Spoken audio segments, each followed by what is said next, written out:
तो आज हमारे पास 10 अप्रैल 2026 के 10 बहुत ही महत्वपूर्ण करंट अफेयर्स के प्रश्न हैं।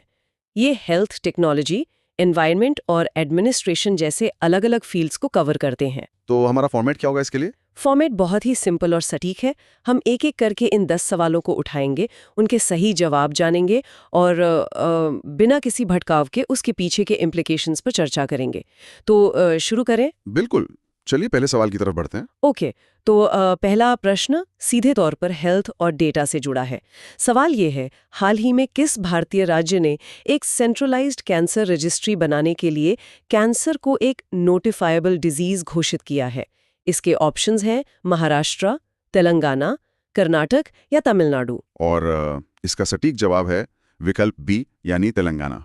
आखिर मतलब क्या होता है? ये एक बहुत ही महत्वपूर्ण कदम है असल में। मतलब क्या ये किसी बड़े सॉफ्टवेयर में मौजूद बग्स को एक सेंट्रल सर्वर पर रिपोर्ट करने जैसा है, जिससे कि पूरा सिस्टम उसे एक ही जगह ट्रैक कर सके? हाँ, आपने बहुत अच्छा एग्जाम्पल दिया। ये बिल्कुल वैसा ही है। अभी इसका सीधा सा अर्थ ये है कि अब हर हॉस्पिटल या प्राइवेट क्लिनिक को कैंसर के हर नए मामले की जानकारी तुरंत सरकार को देनी ही होगी। ओह, ओके, तो वो इस जानकारी को दबा नहीं सकते? नहीं, बिल्कुल नहीं। इससे एक सेंट्रलाइज्ड डेटाबेस बनेगा, यानी एक रजिस्ट्री तैयार होगी। राइट। और जब डेटा एक जगह आएगा तो उससे पॉलिसी बनाने और जो रिसोर्सेज होते हैं उनके सही आवंटन में बहुत मदद मिलेगी। वाओ, ये तो सच में रिसोर्स मैनेजमेंट को बदल देगा।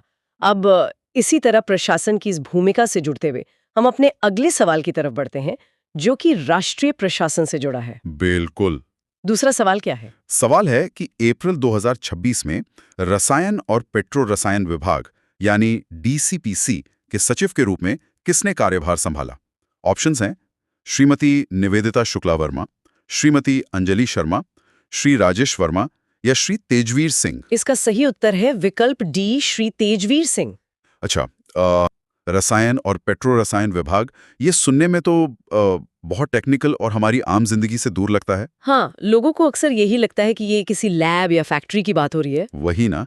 लेकिन क्या ये डिपार्टमेंट हमारी रोजमर्रा की जिंदगी, मतलब प्लास्टिक से लेकर दवाइयों तक को कंट्रोल नहीं करता? आपने बिल्कुल सही पॉइंट पकड़ा है। ये विभाग प्रैक्टिकली हमारी हर छोटी बड़ी चीज से जुड़ा है। राइट। और इसलिए इस लेवल पर जो नेतृत्व परिवर्तन हुआ है, जैसे श्री तेजवीर सिंह की जो नियुक्ति हुई है, इसका सीधा मतलब यह है कि देश के इंडस्ट्रियल और केमिकल सेक्टर के लिए पॉलिसीज कैसे लागू की जाएंगी, इसकी पूरी जिम्मेदारी अब उनके कंधों पर है। आई मीन पॉलिसीज जमीन पर कैसे उतरेंगी ये अब उन पर निर्भर करेगा। एग्जैक्टली। तो अब इस केमिकल इंडस्ट्री से निकलकर हम थोड़ा माइक्रो इंडस्ट्रीज यानी सूक्ष्म उद्योगों की तरफ आते हैं, जो कि हमारा तीसरा प्रश्न है। चलिए देखते हैं आर्थिक नीतियों पर क्या सवाल है। सवाल है कि प्रधानमंत्री मुद्रा योजना, जिसने हाल ही में 2026 में अपने 11 वर्ष पूरे किए, वो आखिर किस तारीख को शुरू की गई थी? ऑप्शंस है 6, 7, 8 या 9 अप्रैल 2015। इसका सही जवाब है विकल्प सी, 8 अप्रैल 2015। बात है कैसे देखते ही देखते 11 साल बीत गए। हाँ, समय वाकई बहुत जल्दी निकलता है। सच में। पर अगर इस योजना को देखें तो क्या हम इस स्कीम को छोटे व्यवसायों के लिए एक फाइनेंशियल ऑक्सीजन सिलेंडर के रूप में देख सकते हैं? आप इसको ऑक्सीजन सिलेंडर बोल सकती हैं, बिल्कुल।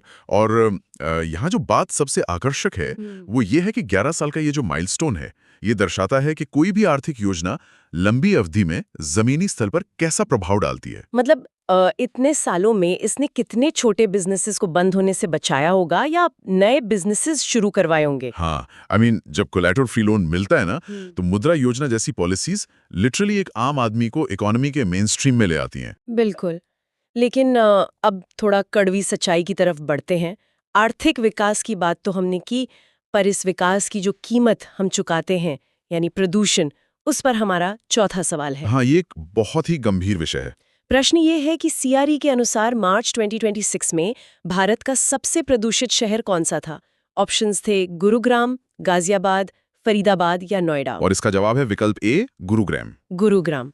अब यहाँ एक बहुत बड़ा पुशबैक या विरोधाभास सामने आता है। वो कैसे? मतलब यहाँ दिलचस्प बात यह है कि गुरुग्राम भारत के सबसे आधुनिक और टेक फॉरवर्ड शहरों में से एक माना जाता है ना? बिल्कुल, वहाँ सारी बड़ी कॉर्पोरेट ऑफिसेज और इंफ्रास्ट्रक्चर हैं। फिर भी प्रदूषण के मामले में ये सबसे ऊपर है।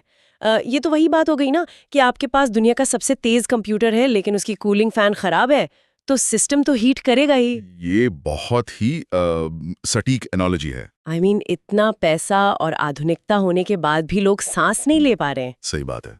ये विरोधाभास इस बात को स्पष्ट करता है कि कैसे तीव्र शहरीकरण यानी रैपिड अर्बनाइजेशन और जो इंडस्ट्रियल एक्टिविटीज हैं वो आखिर एनवायरनमेंट के लिए कितनी बड़ी चुनौती बनती जा रही हैं। जैसा कि इस डेटा से साबित होता है। तो एक तरफ हम शहरों की इस खराब हवा को देख रहे हैं और दूसरी तरफ हम ग्रामीण इलाकों की तरफ बढ़ते हैं जहां हेल्थ को सुधारने के लिए अलग अप्रोच अपनाई जा रही हैं। हाँ, रूरल हेल्थ हमारा अगला फोकस है। मेरा 5वां सवाल इसी पर है।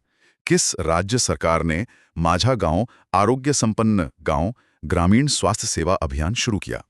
ऑप्शंस थे गुजरात, मध्य प्रदेश, कर्नाटक या महाराष्ट्र। इसका सही जवाब है विकल्प डी, महाराष्ट्र। अच्छा, इस अभियान का नाम है मेरा गांव स्वस्थ गांव। तो क्या ये हेल्थ सर्विसेज को सेंट्रलाइज्ड करने के बजाय, जैसे हमारे पहले सवाल में तेलंगाना ने किया था, उसके बिल्कुल विपरीत इसको डिसेंट्रलाइज्ड यानी गांव-गांव तक ले जाने का प्रयास है?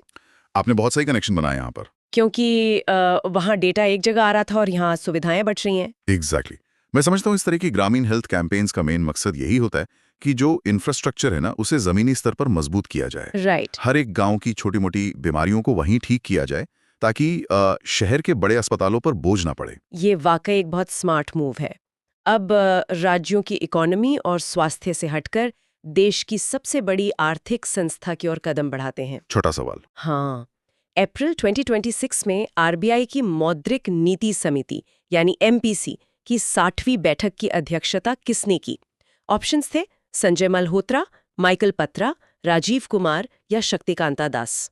इसका सटीक जवाब है विकल्प ए, संजय मल्होत्रा। ओके, संजय मल्होत्रा। अब मौद्रिक नीति समिति या एमपीसी सुनने में बहुत हैवी लगता है, लेकिन क्या हम इसकी तुलना एक कार के एक्सेलरेटर और ब्रेक से कर सकते हैं? एक्सेलरेटर और ब्रेक? हाँ, बिल्कुल। क्योंकि एक आम आदमी के लिए तो ये आखिर देश की महंगाई और विकास दर को ही तो कंट्रोल करती है ना। ये उसको मैनेज करने का एक बहुत ज़रूरी टूल है। मैं कहूँगा कि ये 60वीं बैठक अपने आप में एक बहुत महत्वपूर्ण पड़ाव है। ओह अच्छा, वो इसलिए क्योंकि मार्केट कंडीशंस आजकल बहुत अनप्रेडिक्टेबल हैं। हाँ, और सबसे बड़ी बात यह है कि इस समिति की मीटिंग में जो फैसले लिए जाते हैं वो सीधे तौर पर तय करते हैं कि बैंक्स के लोन की ईएमआई सस्ती होगी या महंगी। तो इसका असर सीधा हमारी पॉकेट पे पड़ता है। बिल्कुल। चलिए, अब भारत की इस इकोनॉमी से बाहर निकलकर वैश्विक तकनीकी क्रांति यानी ग्लोबल टेक रेवोल्यूशन की तरफ बढ़ते हैं। 7वां प्रश्न, दुनिया का पहला कमर्शियल अपर 6 गीगाहर्ट्ज यानी U6 gigahertz internet network launch करने वाला पहला देश कौन सा बना? ऑप्शंस हैं यूएई, जापान, यूएसए या चाइना। इसका जवाब है विकल्प ए, संयुक्त अरब एमिरेट्स यानी यूएई। Wow, UAE.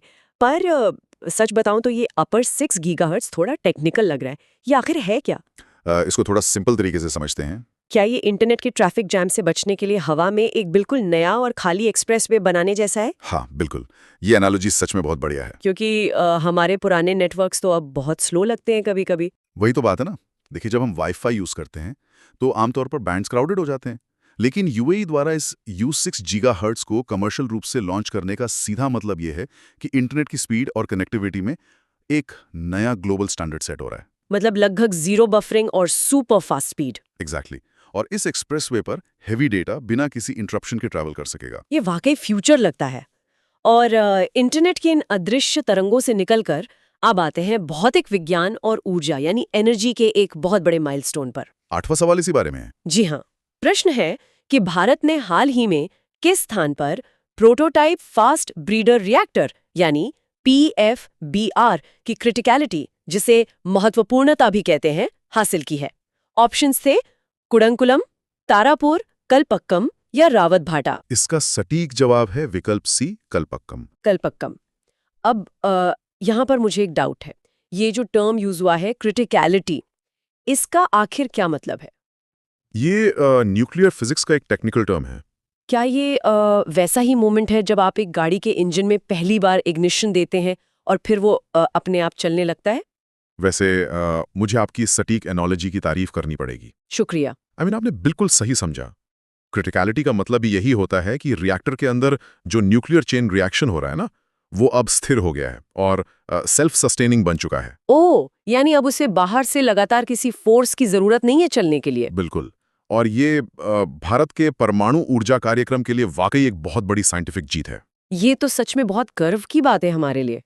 अब देश को ऊर्जा देने वाली इन रिएक्टर्स और जमीन से आकर हम आते हैं उसी जमीन के प्रशासनिक प्रबंधन पर। यानी लैंड रिसोर्सेज एडमिनिस्ट्रेशन। हाँ, हमारा 9वां सवाल है कि अप्रैल 2026 में भूमि संसाधन विभाग के सचिव के रूप में किसे नियुक्त किया गया है? ऑप्शंस है मनोज आहूजा, नरेंद्र भूषण, अनुराधा प्रसाद या विवेक भारद्वाज। इसका सही जवाब है विकल्प बी, नरेंद्र भूषण। ओके, नरेंद्र भूषण जी। अब देखिए, मुझे लगता है कि विकास चाहे किसी भी चीज का हो, चाहे इंटरनेट टावर्स लगाने हो, इंडस्ट्री बनानी हो या फिर खेती करनी हो, जमीन तो सबसे बुनियादी आवश्यकता है ना। आप बिल्कुल ठीक सोच रही हैं। बिना जमीन के कोई इंफ्रास्ट्रक्चर खड़ा ही नहीं हो सकता। तो इस डिपार्टमेंट में अपॉइंटमेंट का क्या बड़ा इम्प्लीकेशन हो सकता है? देखिए, भूमि संसाधन विभाग के सचिव के रूप में नरेंद्र भूषण की नियुक्ति इसलिए बहुत अहम है क्योंकि लैंड रिकॉर्ड्स का आधुनिकीकरण और उसका सही प्रबंधन देश के इंफ्रास्ट्रक्चर के विकास का आधार होता है। आई मीन, अगर रिकॉर्ड्स ही सही नहीं होंगे तो लैंड डिस्प्यूट्स और लीगल इश्यूज तो हमेशा रहेंगे ही। सही बात है।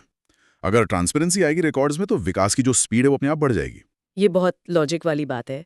खैर, अब आते हैं वर्तमान नियुक्तियों और भविष्य की इन सब चर्चाओं से थोड़ा आगे और याद करते हैं एक ऐसी शख्सियत को जिनका हाल ही में निधन हुआ है। जी, ये हमारा आखिरी प्रश्न है आज का। 10वां सवाल, मोहसिना तिदवेई, जिनका अप्रैल 2026 में निधन हो गया, मुख्य रूप से किस क्षेत्र से जुड़ी थी? ऑप्शंस है साहित्य, राजनीति, न्यायपालिका या विज्ञान। इसका एक सम्मानजनक जवाब दूंगा, वो राजनीति से जुड़ी हुई थी। विकल्प बी। मैं बहुत विनम्रता से एक चीज पूछना चाहती हूँ। अक्सर करंट अफेयर्स में लोग नए टेक और साइंस के सवालों को ज्यादा जरूरी मानते हैं, तो हमें इस तरह के सवाल यानी पुराने नेताओं के निधन के बारे में जानकारी क्यों ध्यान में रखनी चाहिए? ये वाकई एक बहुत गहरा सवाल है। मेरा मानना है कि मोहसिना किदवई जैसी हस्तियों का जाना महज एक व्यक्ति का जाना नहीं होता, बल्कि ये एक युग के अंत जैसा होता है। हाँ, आई मीन, उन्होंने उस वक्त काम किया जब देश की फाउंडेशन बन रही थी। बिल्कुल, उनका निधन हमें बस ये याद दिलाता है कि आज की जो राजनीतिक और सामाजिक नींव जिस पर हम खड़े हैं, उसे बनाने में उन जैसे नेताओं का बहुत बड़ा योगदान रहा है। ये बहुत प्यारी और सच्ची बात कही आपने। तो इसके साथ ही हम अपने इन 10 सवालों के इस मजेदार सफर को समेटते हैं। एक बहुत ही डाइवर्स रेंज कवर की हमने आज। हाँ, बिल्कुल। हमने तेलंगाना के हेल्थ डेटा की रजिस्ट्री से लेकर भारत के कलपक्कम में न्यूक्लियर एनर्जी की जीत की बात की और यूएई के उस नए कमर्शियल इंटरनेट रेवोल्यूशन की भी चर्चा की। सब कुछ एक ही दिन यानी 10 अप्रैल 2026 के झरोखे से। एग्जैक्टली।